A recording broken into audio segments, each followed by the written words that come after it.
Awesome. All right, everyone. Welcome to our Power Girls monthly national event where we bring in a guest speaker. Today, that is Christa Elza from eLive Health.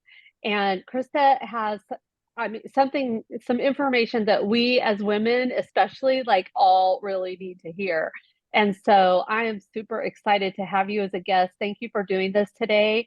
I am recording this, so this is going to be everywhere. We have agents across the country. I know it's kind of a busy week this week, so I'm really grateful for recording. So I know these ladies that are here today are anxiously awaiting. So I would love for you to just share with us what it is that you have. And I am going to share my screen and do your presentation. But tell us a little bit about yourself first. Yeah. Well, my name is Christa Elza. I'm a family practice nurse practitioner, and I am certified in functional medicine. So my passion is to really help busy, adventurous people get back to productivity, vitality. And we do that through getting to the root cause of what's kind of causing you to feel less than optimal. If energy isn't great, if hormones are off, if your gut microbiome feels off, bloating and things like that. So that's kind of what I do in a quick nutshell. And today I'll be talking a little bit about stress hormones, because that is one of the biggest drivers to a state of dis-ease. And ultimately, I work on about 6 pillars. Number 1 is going to be nutrition. Number 2 is going to be hydration. Number 3, how much are you moving your body? Exercise. Number 4, how well are you sleeping? Number 5, what is the toxic burden through foods and beauty products and what have you? And then number 6 is stress. So all of those things, they're kind of the non-sexy lifestyle factors that really drive our current disease processes. We can probably link almost every single disease that anybody has to some of those aspects. And so I always hold my patients accountable to these elements. We're always checking in on these. So today we're going to talk about stress, because I feel like most of us can relate to stress on a daily basis, right? So that's a quick bit of, yeah. Love it. All right. I am going to go into present. At the top, yeah. Oh.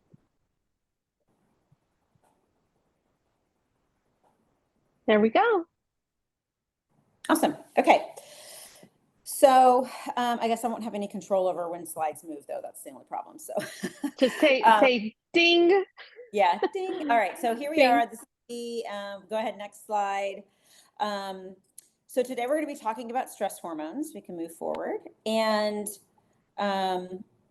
first, let's talk a little bit about what they are and where do they actually come from. We've probably heard the names of these: epinephrine or adrenaline, norepinephrine, and cortisol. Those are our stress hormones.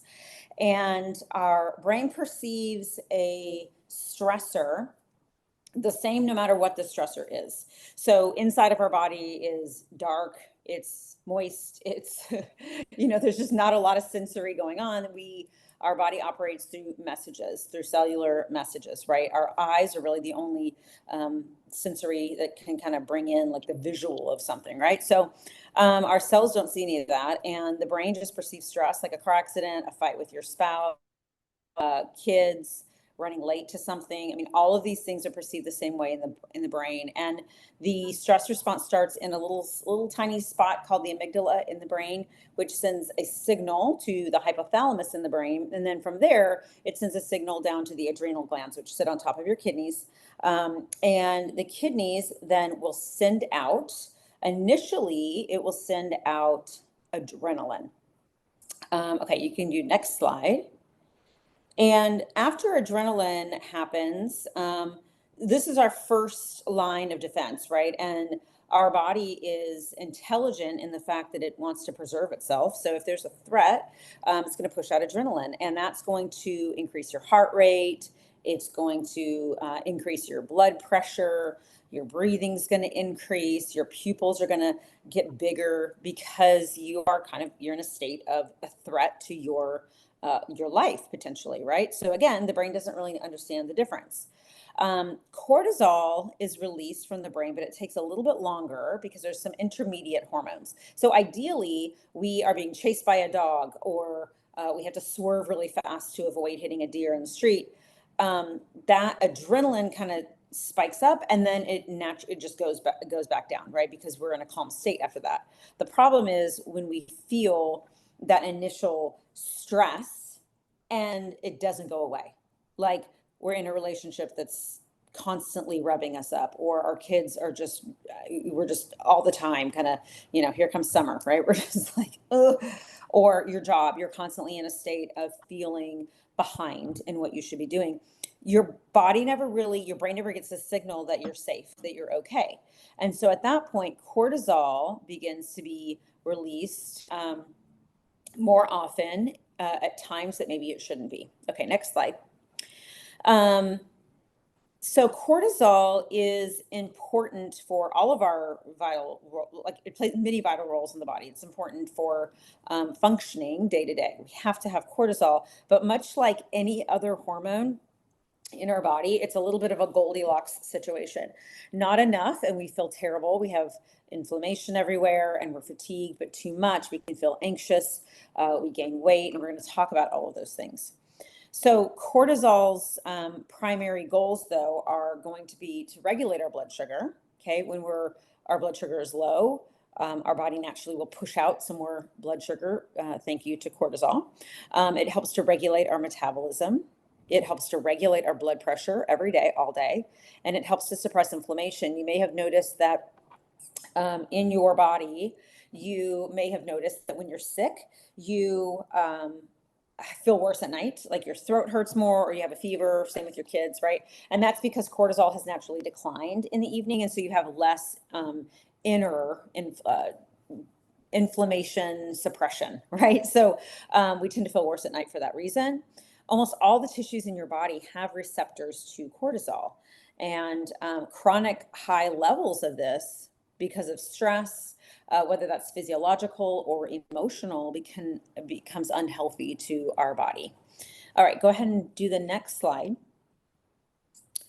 We're going to talk about some of the effects of chronic exposure. And by chronic exposure, I mean relationships, entrepreneurship, parenting, sometimes financial pressures, keeping you in that fight or flight. Your brain, again, does not know the difference between an actual threat of your life and just the stress of like, I've got to get another client, or I'm running behind this month, right? It's a trigger, and it puts us in that sympathetic nervous system mode, that fight or flight. And when we're exposed to cortisol long term like that, we start to see a variety of symptoms because we have those receptors throughout our body. So cortisol can affect many different organs in our body. Next slide. So first, we're going to talk about high stress and how that can affect your mood and your brain. So your mood can generally be more anxious, more irritable, sometimes depressed, concentrating, brain fog. They're also really common when you're under a lot. Stay, door. When you're under a lot of persistent stress. If you're starting to notice some of those symptoms, it's really important to address, where's my stress level day to day. All right, next slide.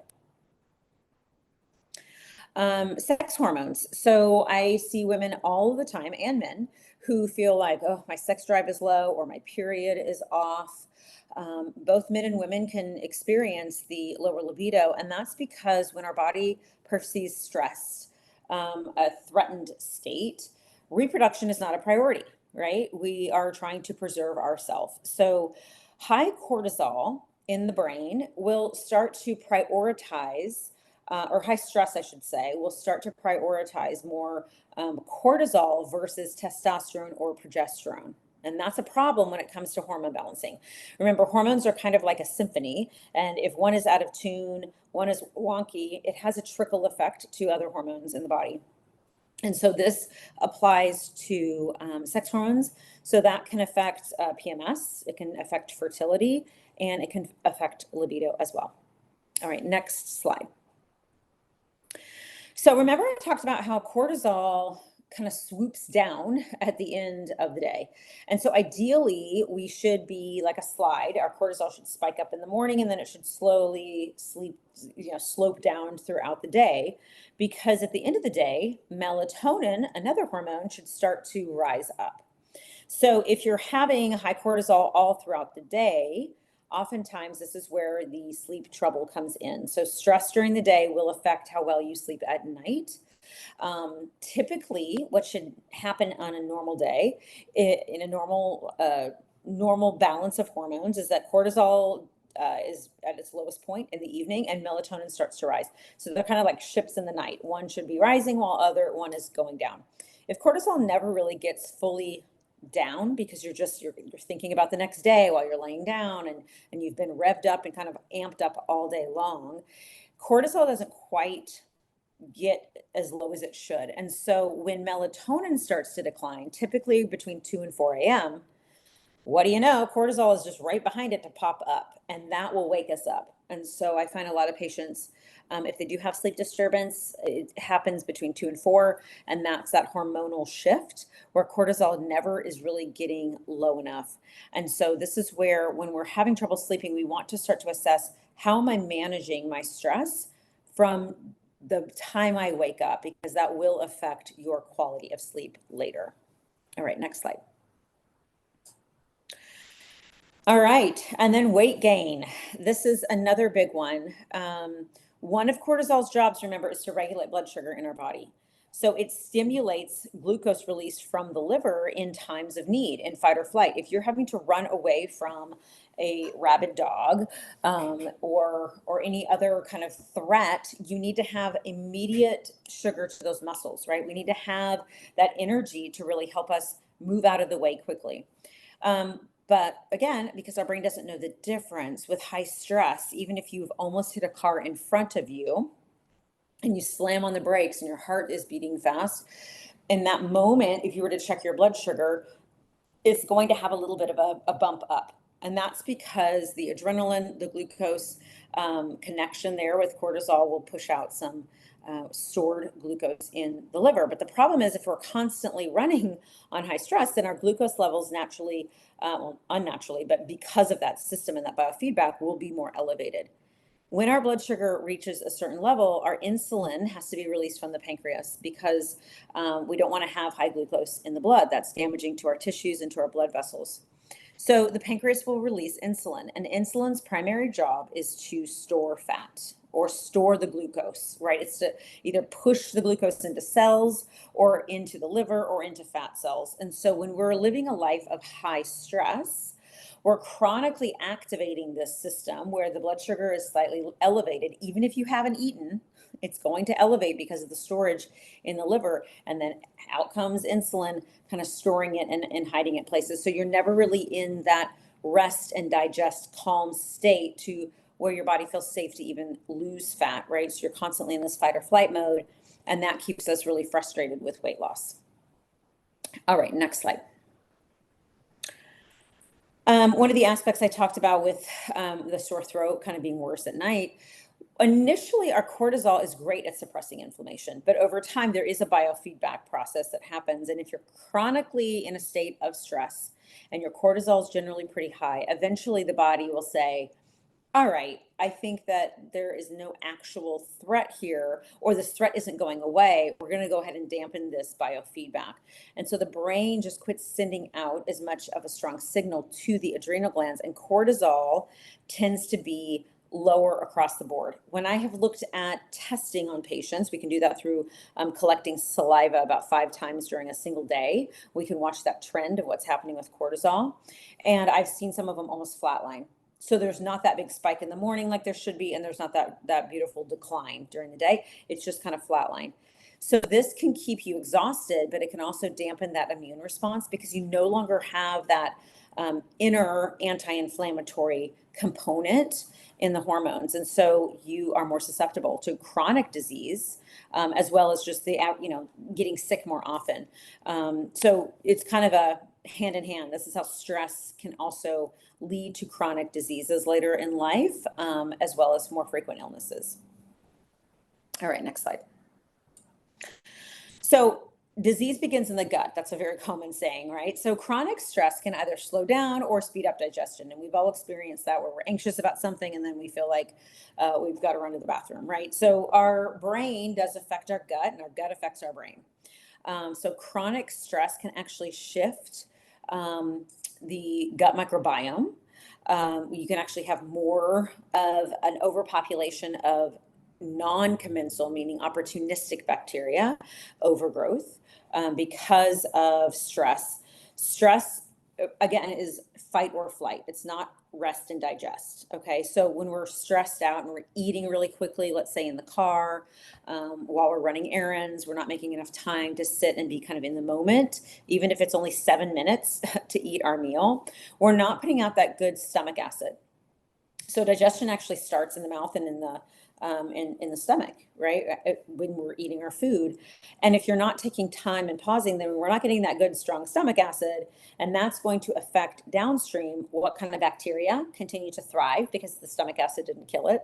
What kind of nutrients did we pull from our food because we don't have good, strong stomach acid? And so this can lead to downstream effects of the bloating, of chronic on and off constipation, diarrhea, maybe the IBD where you're going back and forth. Cortisol can also contribute to what's called leaky gut. Like our gut is kind of like a fence, and we've got these little posts. It's somewhat permeable because we've got to get nutrients in and out. But when we have an overgrowth of bacteria, that is detrimental to the gut lining, or stress itself can start to deplete some of that process. We start to have more openings into the rest of the body, which leads to overall inflammation. It exposes our body to more propensity to autoimmune diseases. So stress and gut health go hand in hand, and it's a really important factor when we're talking about overall health. Okay, next slide. So now I want to talk about some ways to manage stress. We're going to go over sleep hygiene, boundaries, breathing exercises. Next slide. We're going to talk also about exercise in general. We're going to talk about doing more of what makes you happy, as well as meditation and grounding practices. So let's kind of piece those apart. Next slide. The first thing I want to talk about is sleep hygiene. So, sleep can be a problem for a lot of people, and I want to kind of talk about the ABCs of it. First, the A stands for avoiding. Avoid things that keep you awake. Stimulants like caffeine, like nicotine. Alcohol can lead to, it might make you feel sleepy, but you're not actually getting good quality sleep when you drink alcohol. Meals closer to bedtime also stimulate the brain to say, hey, it's time to be awake, or it can lead to indigestion. But our circadian rhythm is mainly driven by light, and it's mainly driven through food. So the time of eating is important. Dimming the lights is important. Having a bedtime routine is important. So just like we put our kids to bed with a routine, we also need to tell our brains this is our routine.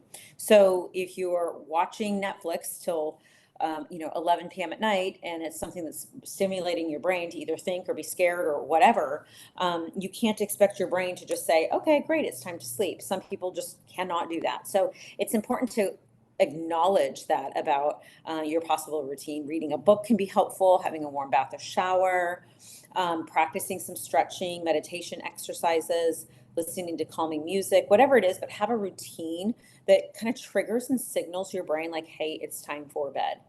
That typically means about 30 minutes before you plan on being asleep, you need to be starting some of this routine. And then making sure your room is comfortable. You want to make sure that there's blackout curtains, that you are comfortable in your bed, the sheets are comfortable, the temperature is comfortable. Most of us, we really need to have the temperature lower in the nighttime than during the day, because our body naturally wants to be a little bit colder at night. So making sure you've got a good comfortable temperature, keeping animals out of the bed if that's keeping you up. So prioritizing your comfort is also key as well for sleep hygiene. All right, next slide. Next is boundaries and delegating. So this can be a tough one depending on your personality. I would say the steps to this is, number one, what do you love to do and what drains you energetically? Like, what tasks are you doing every day that you absolutely cannot stand, or you're starting to feel resentful because you're doing them and other people are not? Because this can rev up the body, right? It stresses you out. Recognize when you're overwhelmed, and starting to, fences in our backyard are not looked at as rude, right? They're just fences. Like, I don't want my neighbor walking in uninvited, and that's totally acceptable. So we want to have other boundaries, other fences around us where it's like, this is my boundary. And if you can, these tasks are, or this, I'm not going to say yes to everything. And so creating some boundaries and then delegating. And that sometimes for some people, delegating can be the hardest part, right? Number one, you've got to clearly communicate. You want to let others know what you can and cannot do, as well as your availability. You want to communicate that to them. You want to communicate how you want something done that you're ready to hand off. And probably the biggest concern for some people is just trusting that this person can actually do the task and really releasing it. Because if we try to hold on to the control of everything, we end up burning ourselves out, right? So trusting that even if they don't do it exactly the way that you would do it, you're doing this to preserve your own stress levels, and you're going to let this go, right? So boundaries and delegating is another avenue. Next slide. Breath work. So breath work is free. We breathe every day. Doesn't cost us a thing. So I want to go over 3 breath work activities that can be really helpful to calm your mind, to reduce your stress, to improve focus, to get that inner kind of overwhelm at peace. And the first one is box breathing. This is one of my favorite ones. You count in for a count of 4, hold for a count of 4, breathe out for a longer count of 4, and then hold at the bottom for 4. And repeat this 4 to 5 times at a minimum. You can do this anywhere. You can do this sitting at your desk. You can do this driving. You can do this sitting on the couch.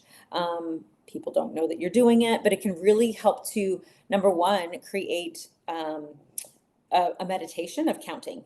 This can be helpful when you're trying to fall asleep or go back to sleep if you've woken up and your mind wants to go all over the place, right? So you're focusing on counting and you're physiologically calming your body down.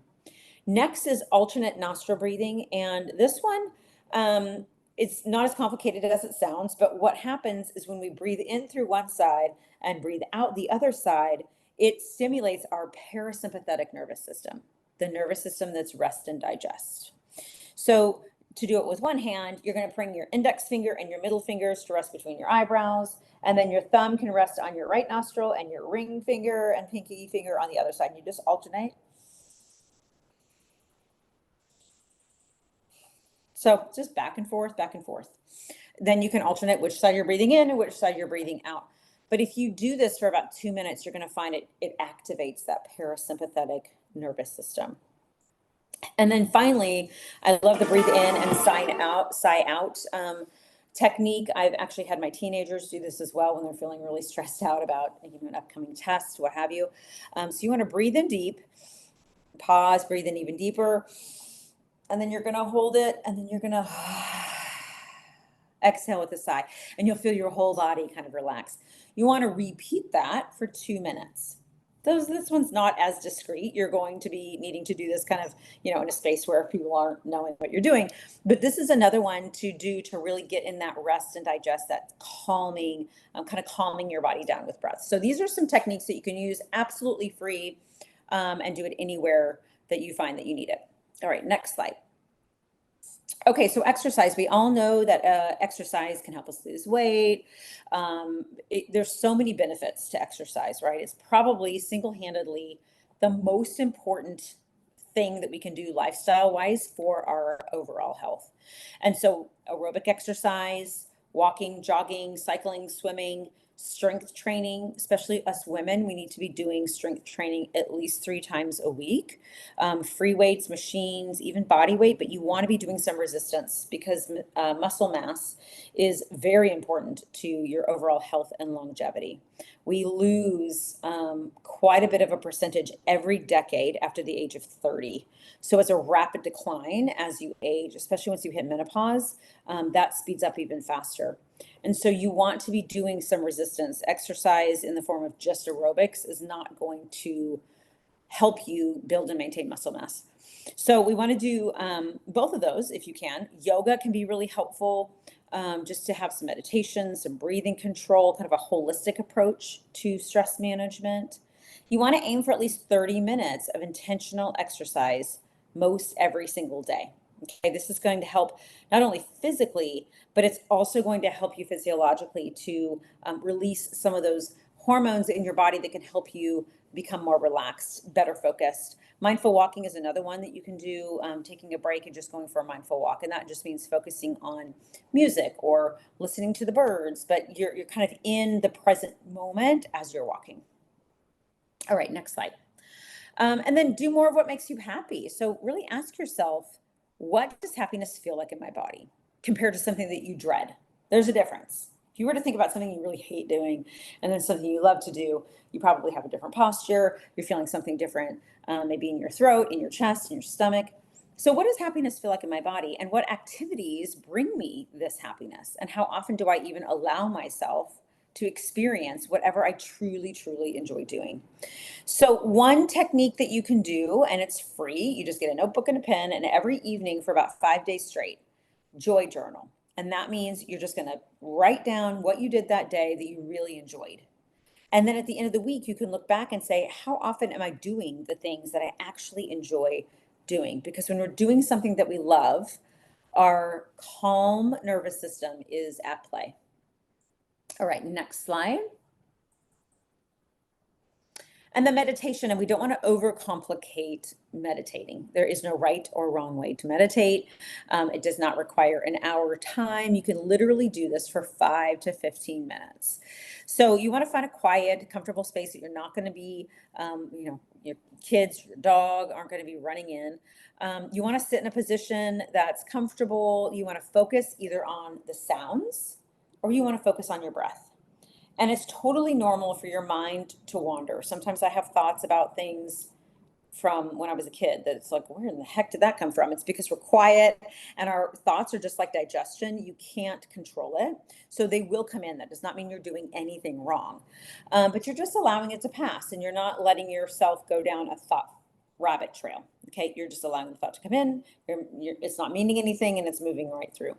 What it does is it just helps you become in the present moment, be in tune with your body, allow that rest and digest parasympathetic nervous system to be at the forefront. And it trains your mind to actually understand what it feels like to be calm and what it feels like to be in the present moment. Because a lot of times we're just not even aware of that. So if you're finding this challenging, you can use an app. There's multiple apps out there to kind of help guide you in this meditation. But I would encourage you to do this every day for even 5 minutes, because the more you do this, the more you are able to kind of unwind after a moment in your day that kind of frazzles you. You're able to understand the difference between the frazzled feeling and the calm feeling. And you've got to be in tune with that to start to recognize how to make that shift. All right, next slide. I wanted to touch briefly too on how we can manage stress in our bodies. If you're not on a birth control pill and you're naturally cycling, these are the natural weeks that you will feel these kind of symptoms. And the reason I bring this up in this topic is because stress can be physiological as well. So we want to honor where we are. We are not going to work out the same in week 4 as we can in week 2. It's just hormonally we're not the same throughout the month as women. Our mood might also, and our energy might also be different in week 2 than it is in week 4. And that's just hormonally driven. So week 1, we're generally lower in energy. We want to do more calming yoga, walks versus HIIT exercises. We might feel a little bit more inward. So we don't want to do a lot of bold activities in week 1 for our work life, let's say. But in week 2 and week 3, our hormones are on the rise. And so this is where we can generally do hard workouts. This is where we can do speaking engagements, or we tend to be more social. So knowing that, you can either plan that or understand, hey, I'm going to show up at this party because I need to, but I'm not going to be as social as I might be next week. And that's okay. And then week 4, our hormones are on the decline. So we might have more food cravings. We might feel a little bit more like we want to plan versus execute. And all of that is totally normal. And it's important to understand this about your body so that you're putting your body under less physiological stress when it's just not meant to be driving the point home, let's say the end of week 4, 2 days before your period, is not when your body is the best equipped to be at its most active state. All right, next slide. So now we're going to talk about a couple things, how to test and some supplement options. So how to test blood labs, they're not so great for pinpointing cortisol because cortisol, remember, it changes throughout the day. The best way to test cortisol is to test it about 5 times during the day so that we can see the different points and see the trend in how your cortisol rises and falls. Blood labs, though, can show us quite a bit about adrenal stress through just some markers, just your everyday markers. You just have to understand how to look at that and how to do some ratios between, let's say, potassium and sodium. Some of that can give me some feedback on how well your adrenals are functioning and if they're stressed or not. But blood labs can give us some good insight for sure. And then outside of that, looking at a saliva test for cortisol can help us pinpoint objectively where you're at. All right, and then next slide, we're going to talk about some how to treat. So if you're feeling stressed, these are some very good age-old type of supplements that have been known to kind of help calm down that inner like wound upness, right? So ashwagandha is an adaptogen that's been around for ages, like literally centuries. And it's an adaptogen, meaning it kind of gives you what you need. It helps to nourish the adrenal glands. So I love that one. Valerian root also is great to add into teas. You'll find some teas contain valerian root, could be helpful in the evening. GABA is something that you can find in a supplement. GABA helps us, we have GABA in our body. Some of GABA and glutamate work together. If we add more GABA, it can help to kind of counteract some of that glutamate intensity that we have. We have to have a balance in everything. All of these should be taken really anytime because none of them should make you overly tired, but going to help you become more calm. Magnesium, whether or not you're feeling stressed, is important because most of our soils are depleted in magnesium. We're not eating enough micronutrients. And so I recommend 200 to 300 milligrams of magnesium glycinate, that form, every night. And that can also help restfulness. One that I don't have on here that I should add is L-theanine. So L-theanine is another nutrient that I love to use. I personally use it almost every morning. It doesn't make you feel tired or weird or anything like that. It just kind of takes that inner like frazzle away. I take it with when I have coffee because I like the spike of caffeine, but then sometimes we can overshoot that. You'll actually see L-theanine in an ingredient listed as in some of those really high caffeine drinks like Monster. Some of them you'll see that they add it in there because they know people are going to kind of overshoot that caffeine threshold. So L-theanine is another one I would add to this list. All right, and then final slide, I believe. And this is how you can get in touch with me. So you can use this QR code on Instagram, Alive Health, Facebook, Alive Health, and then emailing me, Christa at alive-health.com. This is how you can get in touch with me if you wanted to just kind of follow along on socials for things that I post, or if you wanted to ask a specific question, obviously you can ask it now if you're live, and if not, you can always shoot me an email question. But I hope you found this helpful. Because stress is kind of a common thing. We can't necessarily change anything about our external environment, but we can change our perception of it. We can change how we manage our inner world and also just taking care of our body, because stress does have really detrimental effects on our body. And so if you learn how to manage it better, then we can be productive without burning out. Any questions that you guys wanted to pop on and come off mute and ask? Yeah, does anyone have any questions? Please just speak Oh, up. Debbie, I see that. Thanks. That's awesome. I'd love to. Yeah, I'm reaching out right now. All of this is like, can I be the poster child for all of this stuff that's going on? I think it's right there. But I used to be on hormone biotech hormone pellets, but it's been a long time. And so is that any that you incorporated that into all this after you do the blood testing, or what you do? Sex hormones, you mean? Yes, I do. I do hormone replacement. Okay. I don't even know. I generally use troches under the tongue for estrogen and testosterone if that's needed, and then an oral progesterone. But yeah, I can definitely prescribe those. It is interesting when we hit perimenopause and menopause, it can really affect the other hormones. Remember, it's a symphony. So when our sex hormones are off, even if it's a natural decline, we tend to have a lot more anxiety, a lot more difficulty sleeping when estrogen is on the decline. Or if we're just not producing enough progesterone, which happens before our period stops, a lot of times we're just not getting that good progesterone push. And progesterone is a calming hormone. So when we're not balancing the estrogen with a good amount of progesterone, we can have bloating, heavy periods, anxiety, lack of sleep. So Okay, good. we look at hormones via blood work to get. Okay, good. Well, I'll be anxious to do all this. I'm excited. This was great. Yeah. I look forward to talking to you. So what advice do you have for agents? Like a lot of these agents are in other states, and I know you're in my hometown, but I know you deal with a lot of national stuff. So yeah, so I'm licensed in Texas and Arizona for prescriptions. Now, outside of those states, I can't prescribe, but I can do blood work because I can order it through cash pay processes there. So there are some ways, some workarounds that we can do. I just can't prescribe hormones, let's say. But there's so much more that comes into it because a lot of this is, like I said, those top 6 things that we just need to be educated on and dial in.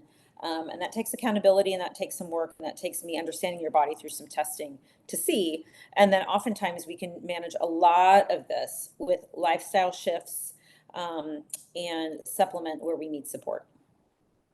yeah, and all of your supplements, I see them there in the background. Like I am in love with the supplements.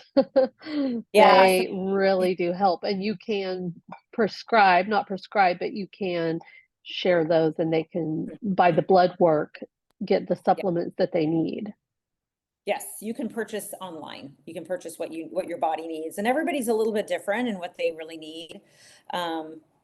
But yes, there's links to where I can send you to purchase online if we're not in the same local area. Awesome. Any questions, ladies? Nope. Oh, but thank you for doing this. Thanks, Dawn, for setting it up. But I look forward to Yeah. talking to you as well. So good. Absolutely. All right. Well, luckily Hey, for our Dawn, I missed the beginning of it, and it was amazing the end. But will I be able to see the replay on the Power yes, Girls site? yes. Okay, awesome. Thank you so much. It's so interesting what I've heard. Yeah, awesome. Good. I'm glad you guys found this helpful. All right. Thank Bye. you. Thank you. Thank Bye, you. everybody. Bye, everyone. Bye. Bye.